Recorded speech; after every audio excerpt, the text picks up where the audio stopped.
Welcome to our channel. Today we how to configure ESLint and Prettier for consistent TypeScript, complete guide step by step clearly. Begin by creating a new directory for your project, or navigate to your existing TypeScript project. Initialize a new node.js project using the command npm init. Next, install TypeScript if you haven't already by running npm install TypeScript save dev. To set up ESLint, install ESLint and the required plugins using the command npm install ESLint plugin import ESLint plugin TypeScript save dev. Once installed, initialize ESLint in your project by executing npx ESLint init. Follow the prompts to configure ESLint for your specific preferences, selecting TypeScript as your language. After the configuration is complete, create a .eslinter.js file in your project root if it was not created. In the .eslinter.js file, add your desired rules for TypeScript, ensuring to include parser options for ECMAScript modules. Now, install Prettier by running npm install Prettier ESLint config Prettier ESLint plugin Prettier save dev. Create a configuration file for Prettier named .prettier in the root directory of your project.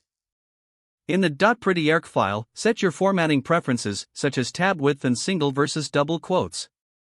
To ensure that ESLint and Prettier work well together, extend your ESLint configuration in the .eslinter.js file to include plugin Prettier. Next, add a script in your package.json to run ESLint and Prettier together by including lint, ESLint, ext.ts.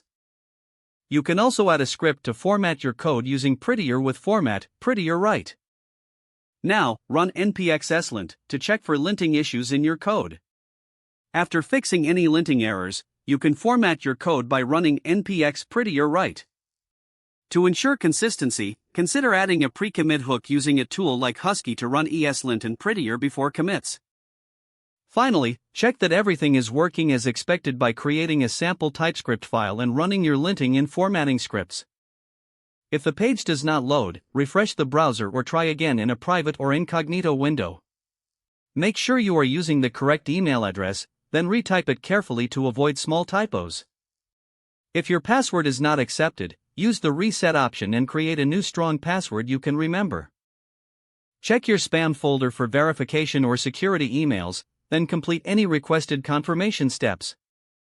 Enable two-factor authentication if available to improve account security and reduce unauthorized access risk. After signing in, review your profile details so your contact information and settings are accurate and current. If you see an error message, note it down and try again after restarting your device and internet connection. Log out when you finish, especially on shared devices, to keep your account and payment information secure. If the page does not load, refresh the browser or try again in a private or incognito window. Don't forget to like this video and subscribe to our channel for more step-by-step tech guides.